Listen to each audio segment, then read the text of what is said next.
Senator Fischbach. Senate File 704 is before us.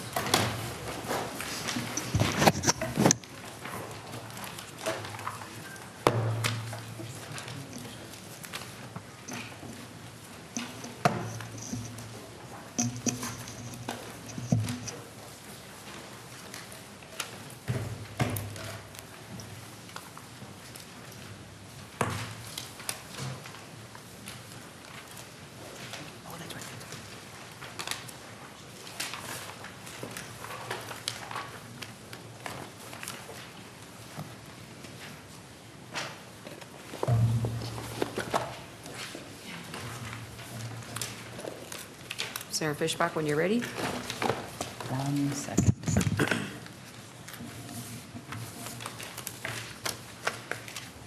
And Madam Chair, Senator Fischbach. Senate File 704 is the clinic licensure bill, but I do have an amendment for it. So and obviously it's this is not the first hearing, so it's not an author's amendment, but it is an amendment I'd like to offer. It is the A5. A5? The A5, I believe, Or is the A4? final. No, A5 would be the final. A5 is the, okay. Are you interested in doing the A4 amendment too? That's in Madam our Chair, packet? it was an earlier version of the same amendment. Okay. This one, the A5 is a more complete version of the amendment. Wonderful. Senator Fischbach moves the A5 amendment to that amendment. And Madam Chair, the essence of the bill will remain the same. It will require licensing and inspections, but the changes in the bill have to do with the details of the licensure, and I can explain if we have the A5 in front of us. I believe it was in the packets. Subdivision 1 is the definitions, and in that C, Subdivision 1C, it defines what it is an accrediting organization, because now the licensures will be tied to an accrediting organization. Subdivision 2 provides some details regarding the licensure. Subdivision 2, letter D, that is where the licensure is tied to the accreditation of a membership organization. The E would provide who has standing, and a lot of this, just as an FYI, a lot of this is the same. There are just a few things. That accrediting organization linked to the licensure is the main difference. On page 2, Subdivision 3 provides for the temporary license for new clinics, and that goes through. Subdivision 4 provides for the application process and what the commissioner will be required to have on that application. Subdivision 5 on page 2 is the requirement for the inspections at least every 2 years. And bottom of page 2, Subdivision 6, that ties the suspension and revocation or refusal to renew to existing statute, that 144.55. And so that is the similar, or that will be the same as other licensures. The page 3, under Subdivision 7, that's the fees. The licensure, the license fee would now be $365, which I believe is down from the old one. But the other one was it's up, but not from 4, but from the original bill. So it is down from the original bill. And the Subdivision 9 talks about the records that would be required, and those records, obviously, that's tied to existing statutes. So those records would be maintained as provided in an existing statute. Subdivision 10 is a severability clause, and Section 2 there at the bottom, towards the bottom of page 3, is the appropriation, and that's $55,000. And I believe that's reflected in the fiscal note we have. Okay. And I mentioned earlier, that this is the essence of this bill is the same, but the changes were made in the amendment in response to concerns expressed in some of the other committees regarding the clinic regs. They were originally in 704 tied directly to or specifically mirroring the requirements for surgical centers, and this would then now just require them to be accredited by a abortion industry membership organization. So if they're accredited with those groups, they would be licensed in Minnesota and at the additional inspections. So I think the clinics would be required to do that, and this bill is about ensuring that clinics meet standards, and the standards that are required by the industry right now. And I think this is a good bill that will create some kind of licensure in Minnesota, so we will prevent anything like the Gosnell Clinic in Pennsylvania from ever happening in Minnesota. So I appreciate your vote and renew my motion on the A5 and happy to answer any questions. Questions on the A5 amendment? Senator Laurie? Thank you, Madam Chair. Senator Fischbach, the subdivision 4, section 5 on page 2, line 21 and 22, in the application, the names and license numbers, if applicable, of healthcare professionals on the staff at the abortion facility are part of the application, and my understanding is there not being any other data classification around this application. It appears to me that basically the names of all of the employees at these facilities would and their license numbers would become public data. Is that accurate? Senator Fischbach? Madam Chair, Senator Laurie, if it is required in the application, I think that's a legitimate concern, thing to have would be the names of the healthcare professionals providing healthcare at a clinic. Senator Laurie? Madam Chair, that's all nurses, assistants. I mean, healthcare professional is a fairly broad definition. It would reach to almost all of the employees, and I don't believe that this is a similar requirement for any other type of healthcare provider anywhere in the state, be it a clinic, be it a surgical center, be it a hospital, be it anything. This is actually really an extensive public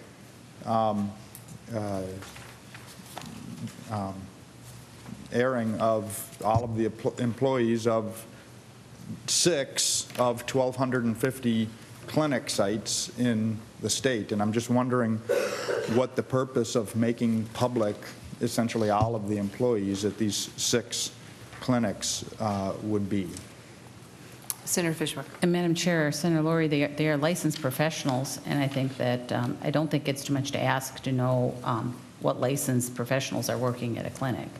But Senator Laurie, if there was something that we could work out that would make you more comfortable with the bill, so that I could garner your vote on the bill, we could certainly take a look at something that might be if something would make you more comfortable. Senator Laurie? Madam Chair, I'm wondering, did this provision go through the Judiciary Committee? Senator Fischbach? Madam Chair, I believe, I'm just going to check back on 704 because I believe that was part of the original bill. But let me check for sure in the original 704. It may have been. Yes. I'm looking for my 704. It did get referred to judiciary. Yeah, it did go through judiciary. I just want to confirm that it was part of the original bill. And Senator I Fischbach. apologize for some reason, Madam Chair, I can't put my fingers on my original 704.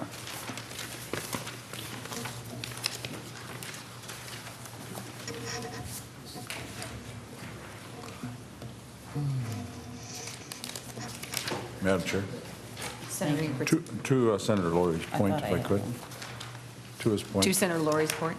Yes, if you're looking on line 221, it says if applicable. So I'm guessing that if any other permits require that, they would. And if the permit system in the state would require it, if applicable, then you would give the names. Otherwise, you wouldn't. Is that fair? Does that Senator make a Laurie? difference? I think, does if applicable apply to both the name and the license number, or just the license number? I mean, the way I read it, it Yeah, looks like just the license number, and I don't know the reason for it being here, and I'm looking at the original language of 704, at least the first engrossment here, and this public airing of the names of the employees, I actually don't see in 704. I mean, I'm just reading it quickly, but I don't see it in the first engrossment here. Senator Fischbach? Madam Chair, Senator Lori, I'm looking through here, and I had to ask for a little bit of advice instead of reading the entire bill. My understanding is that it was not, that language was not in this original bill, but the outpatient surgical centers were references, and when we tied those two together, or used that existing statute on the outpatient surgical centers, and so it would have fallen under that application. So then it would have been included, yes. So in a little bit less directly, but it would be included under the statutory requirements for outpatient surgical centers Senator in the Lori. original bill. Madam Chair, Senator Fischbach, that's news to me that outpatient surgical centers require the list of every medical professional that works at the outpatient surgical center. I guess I'd like some advice as to whether that's actually the case or not. That would be news to me. I did not think that that was the case, and that all of those names were made public. So, I think this probably is a bit of a diversion. I mean, a bit of a difference from the amount of data that is made public than what was discussed in the Judiciary Committee. Senator Fischbach. Senator Rosa, or excuse me, Madam Chair, Senator Lori, I will look that up as soon as I can and get that information to you. That's best I can do at this point. Senator Ingebrigtsen. Senator Lori, I'm sorry. Yeah, in fact, I'm going to the MMA sent us a letter with concerns regarding this, and they say the MMA does not find any valid reason to require that applications for clinical licensure include the names and license numbers of health professionals employed at a clinic. No similar requirements exist elsewhere in state statute regarding health facilities. Seems intended exclusively to make public the names of health professionals who practice in certain facilities. That would be the 6 clinics out of 1,250 clinics across the state. So, I mean, I think, it is the MMA's opinion as well as mine that this is not what is required in surgical centers as was suggested earlier. Madam Chair, Senator Lori, Senator Fischbach. I will certainly take a look at it. And Madam Senator Chair, Benson. Minnesota Department of Health application for license to operate a freestanding outpatient surgical center. The name of the medical director, the name of the director of nursing, and the license number. And so to Senator Lori's point, it is not all the staff, but there is a medical professional whose name is listed and a license number is required. So I think we may have some middle ground if we copy the model that's available online. And what is the definition of the healthcare professional? It's not the secretary, it's not the, Senator Lori. And Madam Chair, to Senator Benson's points, I was referring to paragraph 5 of subdivision 4 there, that is the names and license numbers of healthcare professionals on staff. I did not question paragraph 3 there, sentence 3, the name of the person in charge of the facility. I realized that the folks in a leadership role at surgical centers are required on an application, but this is much more extensive than the requirements of surgical centers or any other health care entity in the state. No other healthcare entity is required to provide the name and license numbers of all of the healthcare professionals on staff. And that's pretty extensive, and it is not something that was brought before the Judiciary Committee is what I'm gathering from our conversation today. Senator Fischbach. Madam Chair, Senator Lori, I have to differ, or I have to correct you on that, because under statutes 144.615 under birth centers, subdivision 4, number 6 says the names and license numbers, if applicable, of the healthcare professionals on staff at the birth center. So that is required at birth centers.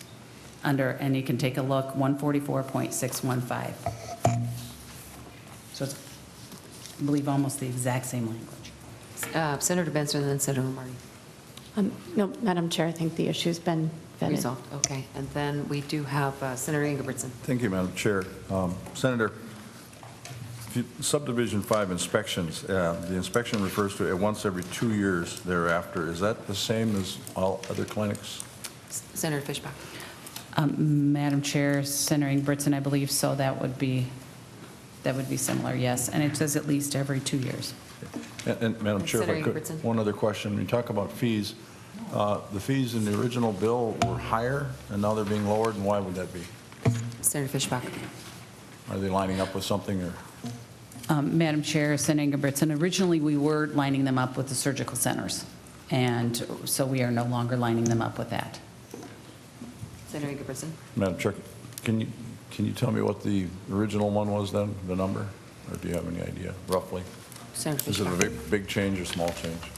Madam Chair, Senator Ingebrigtsen, 3,712 was the original, so it is down significantly. Yeah.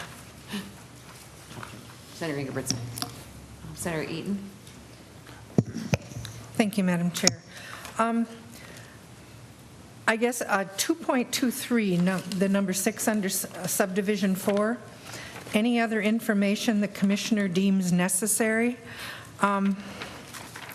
This seems really broad, and it could allow a commissioner to solicit unnecessary information or tie up clinics with long and burdensome paperwork. I'm wondering what the purpose of this language. Senator Fischbach. Madam Chair, Senator Eaton, I would go back to the birth centers language, and it's the exact same language that's there. Any other information the commissioner deems necessary, and I think that provides the commissioner with some flexibility if there's something that they feel maybe comes along next year that they would need to know. Senator Eaton.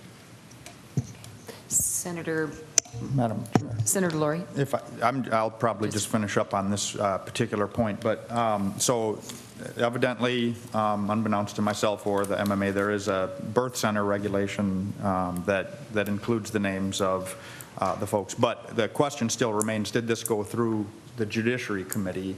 As initially referenced with piggybacking on the ambulatory surgery center licensure, that licensure does not include the names of all employees. And I don't know the history of how the names of all employees are required on the applications for birth centers.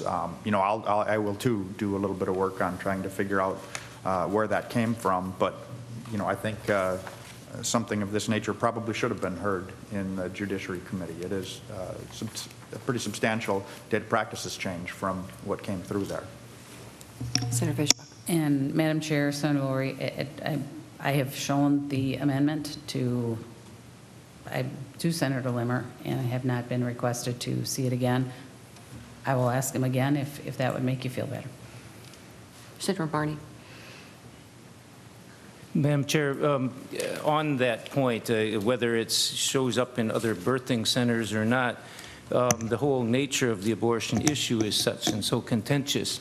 And the fact that there have been numerous death threats, I just think that it's irresponsible to require posting of names, and license numbers language implies that even healthcare professionals who aren't licensed, who might be lower level professionals who don't have a licensure.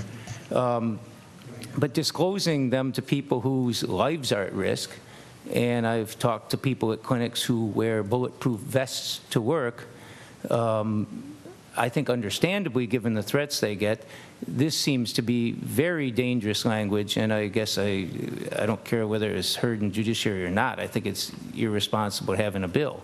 And I don't see the need for the bill, but I think this is particularly troubling. Further questions on the A5 amendment?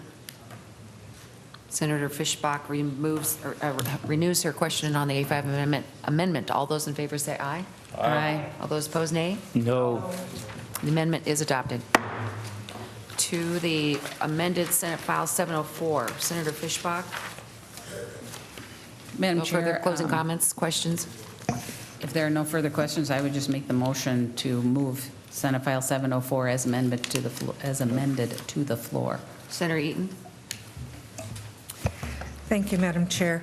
Senator Fischbach, Are you aware that the similar abortion restrictions have been struck down by federal courts and as unconstitutional, and that in Wisconsin, the state had to agree to pay $1.6 million to the challenger of an unconstitutional restriction on abortion rights? And, Senator Fischbach. Madam Chair, Senator Eaton, there are a couple of differences in this bill, and from my understanding that the reason those other bills were struck down, there's a couple of things. Number one, this does not require admitting privileges, and I believe that some of the bills that were struck down did.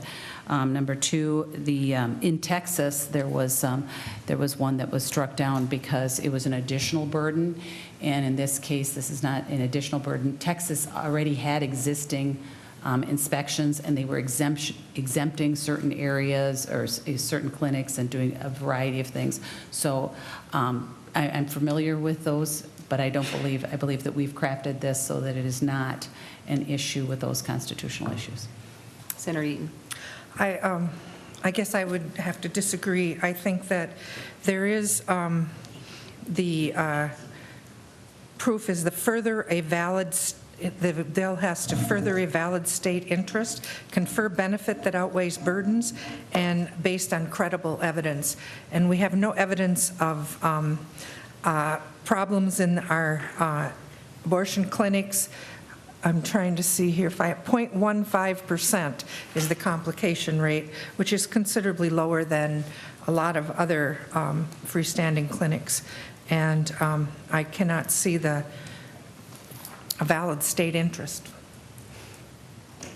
Senator Champion. Thank you, Madam Chair. And to Senator Fischbach, I was listening intensely earlier. You talked about Minnesota should implement such a restriction in order to make sure that we're not like other states. So that made me think about whether there's any evidence of any unsafe practices within the clinics here in Minnesota to warrant this type of heightened licensure.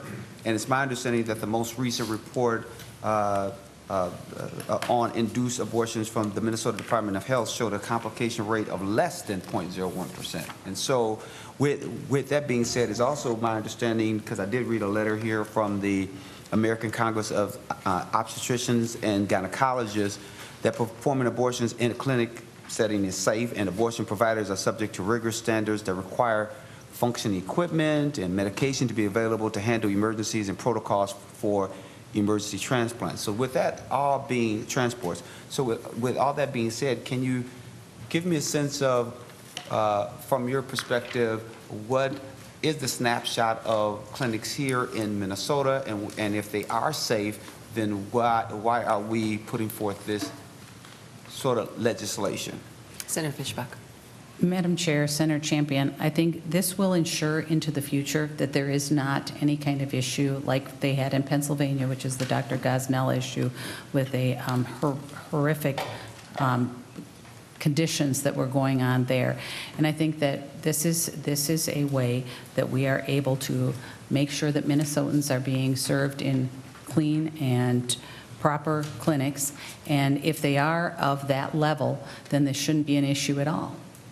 Because we are asking them to be accredited by a membership organization from their own industry and have simple inspections at least once every 2 years. And so it shouldn't be an issue to give people the peace of mind that we are at least keeping these clinics clean and safe. Senator Ingebrigtsen. Nope. Okay. Senator Laurie.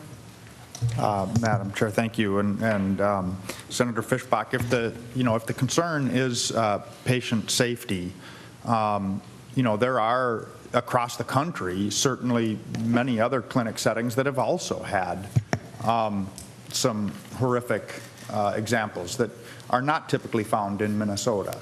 And so if we're trying to prevent occurrences in clinic settings from Minnesota, why would we single out this one procedure that is actually proven to be safer than many other procedures provided in clinic settings for special treatment, when we have about 1,250 clinic sites around the state that provide a variety of services and procedures?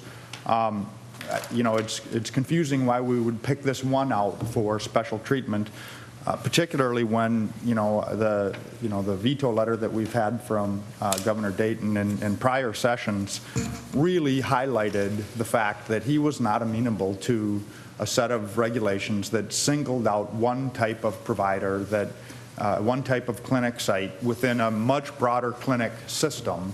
And if we, as a legislature, are interested in patient safety at clinic sites, he might be more amenable to a broader set of regulatory framework covering all clinic settings and all types of services, and maybe we should take a look at that approach. I mean, I haven't, looked at it carefully myself, but I believe clinics broadly to be well-regulated in Minnesota by a host of, the medical professions that govern the people who work there, CLIA, OSHA, the accreditation bodies that you mentioned at the national level. I think we have a system of well-functioning regulation that is operating across our clinic sites, and I just don't see a rationale for singling these 6 particular clinics out for special treatment. And if there were such a rationale, maybe it should apply much more broadly than this. Senator Fischbach. Senator Marty.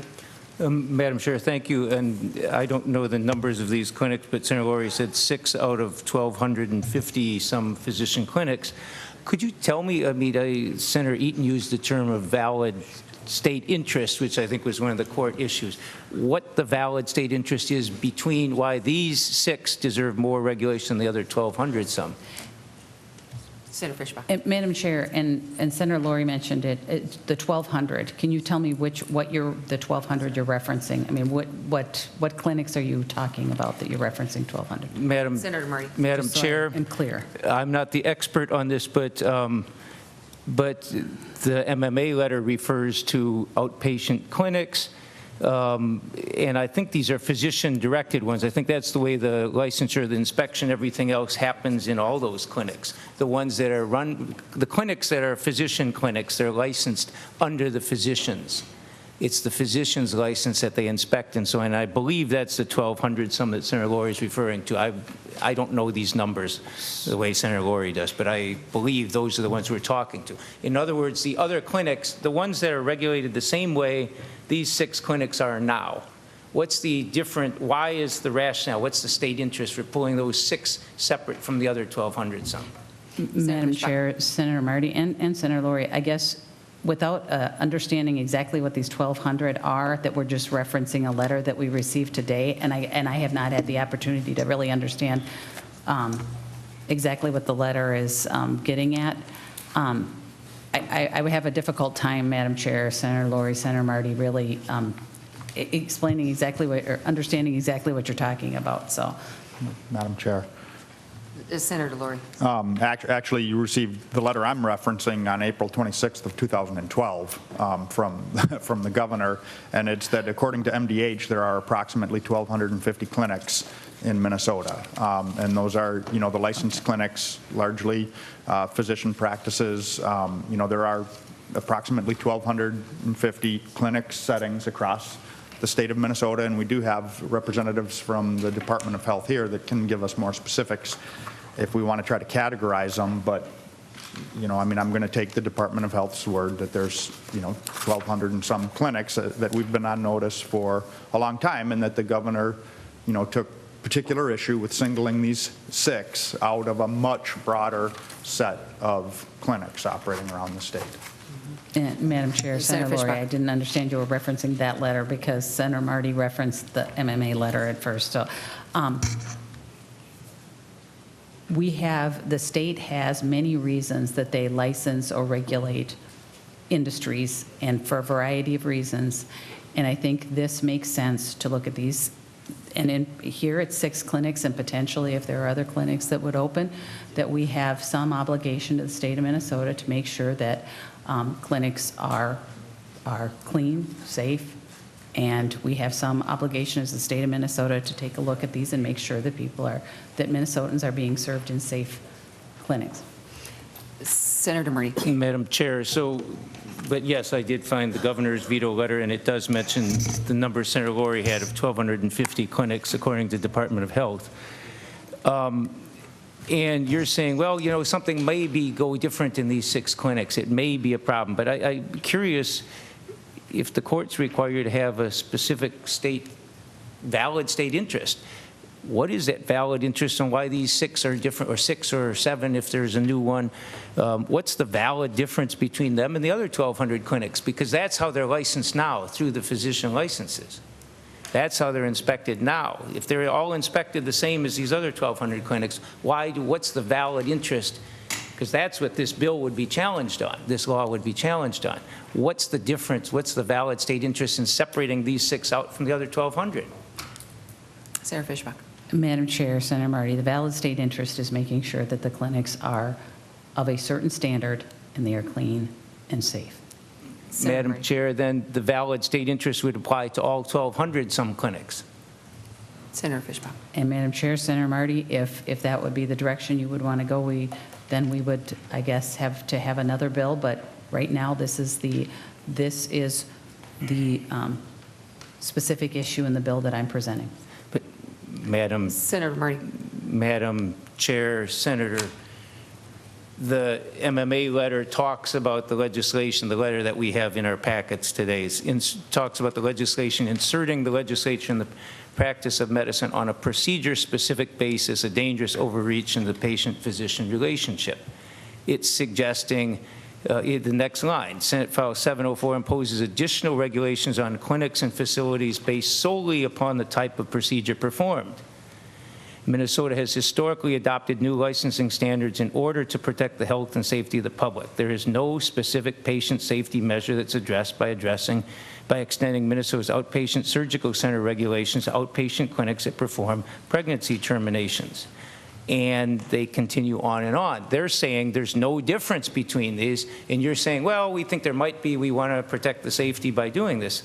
That's not a valid state interest. That's different from the others. I'm not saying we should add the other 1,200. I'm saying, why are you putting these 6 in there? Because that's what the bill would be challenged on. Senator Fischbach. And Madam Chair, Senator Marty, I guess we have a difference of opinion on that. And I'm sorry, I haven't read the letter you're referencing. I have it here, but don't. And we are going to be wrapping this up. Senator Marty. Madam Chair, Senator Fischbach, I'm not asking if there's a difference of opinion. I'm asking what the valid state interest is that distinguishes these 6 clinics from the other 1,200. Senator Fischbach. Madam Chair, Senator Marty, I believe I mentioned that. You didn't appreciate my answer. Senator Ingebrigtsen. Thank you, Madam Chair. So, just a point of clarification, are these, 6 clinics, or are you talking about 7 clinics? Madam Chair, Senator Senator Ingebrigtsen, it's 6, yes. Yeah, and It would be 6 licenses. Senator Ingebrigtsen, can you turn your mic on, please? I'm sorry. The 6 clinics we're talking about, or 6 or 7 clinics you're talking about to become licensed, so they're not licensed now and not inspected now like the other 1,200 that's being referred to by Senator Marty and... Madam Senator Chair, Fischbach. Senator Ingebrigtsen, that is correct. So I Senator guess Ingebrigtsen. there's your answer. If we want to have everybody on the same playing field, I can't understand why this committee can't understand that, or the governor for that matter. Not putting aside the abortion issue. Putting aside the abortion issue, and I tried to make this point in judiciary. Woman's safety, a person's safety is what we're talking about here. I don't understand why the governor wouldn't Madam Chair. want this, or M&A for that matter. Senator Marty. Madam Chair, Senator Ingebrigtsen, to your point, these 6 are regulated the same as the other 1,250. They are part of the 1,250. They're regulated the same way as them. We're taking 6 out of there and saying we're going to put additional regulation in. Senator Ingebrigtsen. So- Senator Ingebrigtsen. Thank you, Madam Chair. So the licensing fee would be reduced.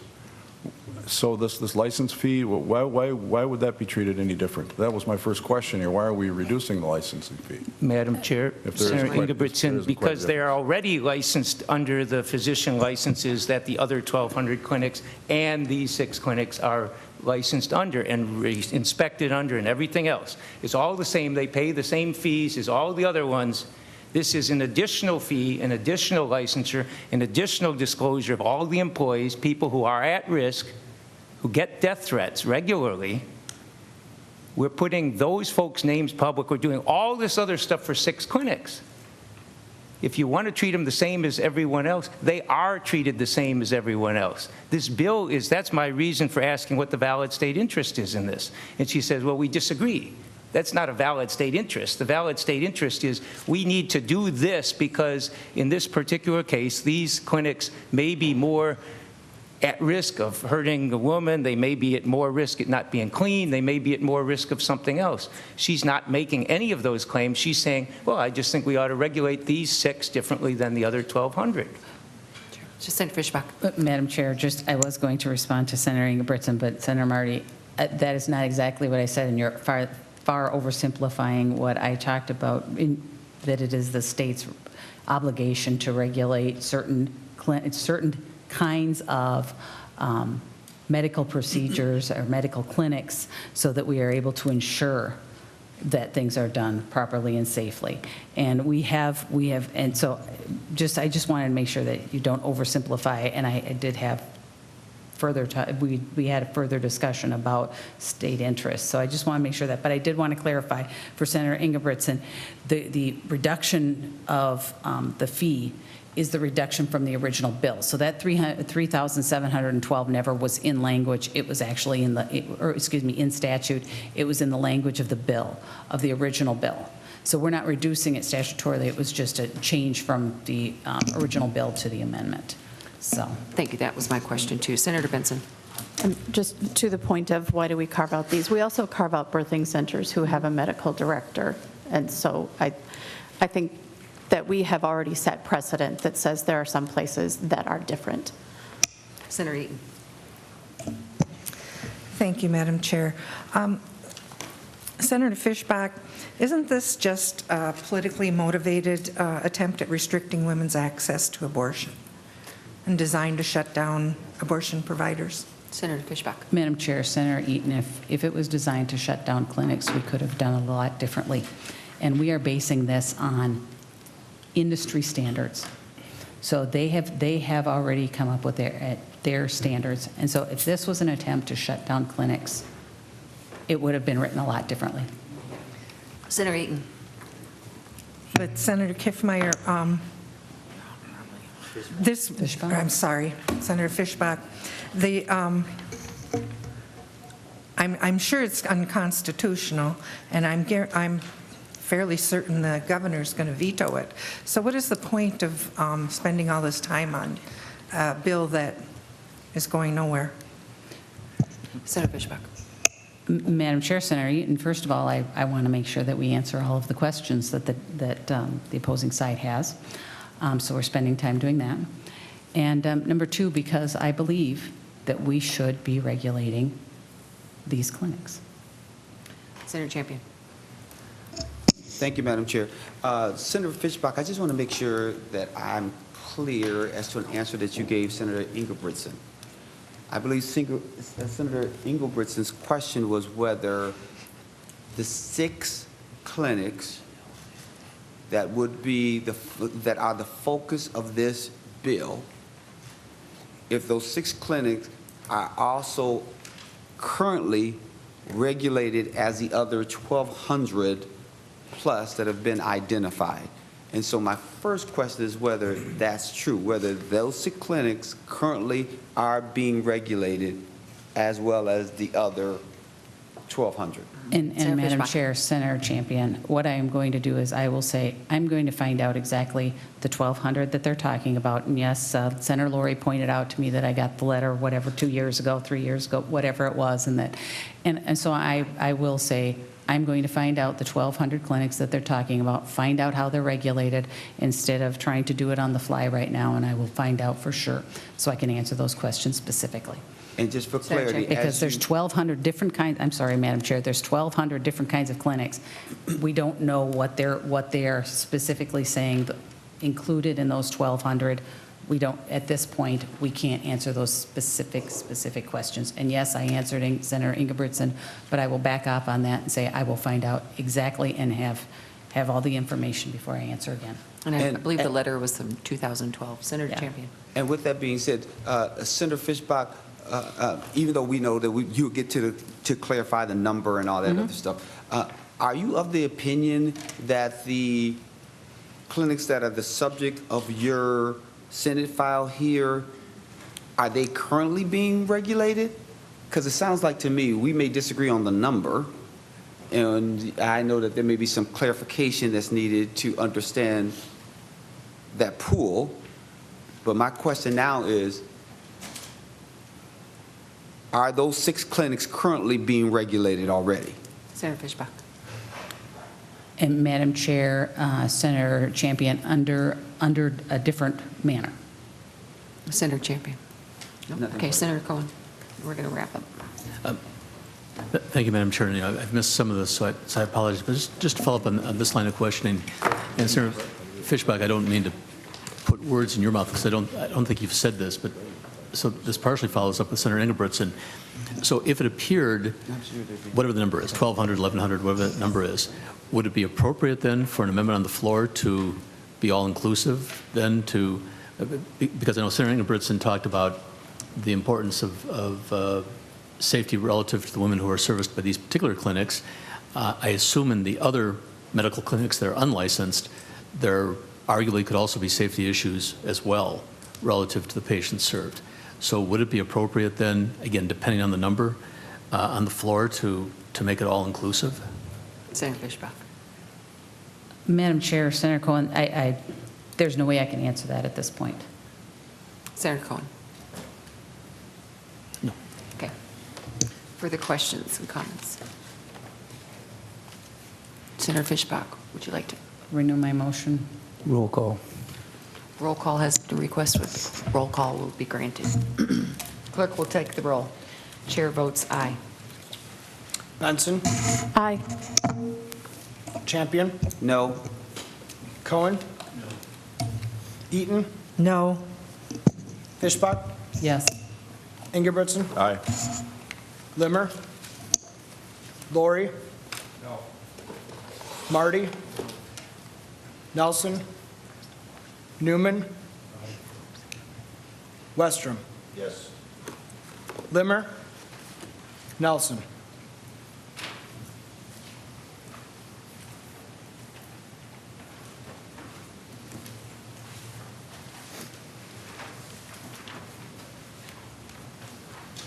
There being 6 yeses and 5 no votes, the motion does prevail, and the bill is passed and sent to general orders.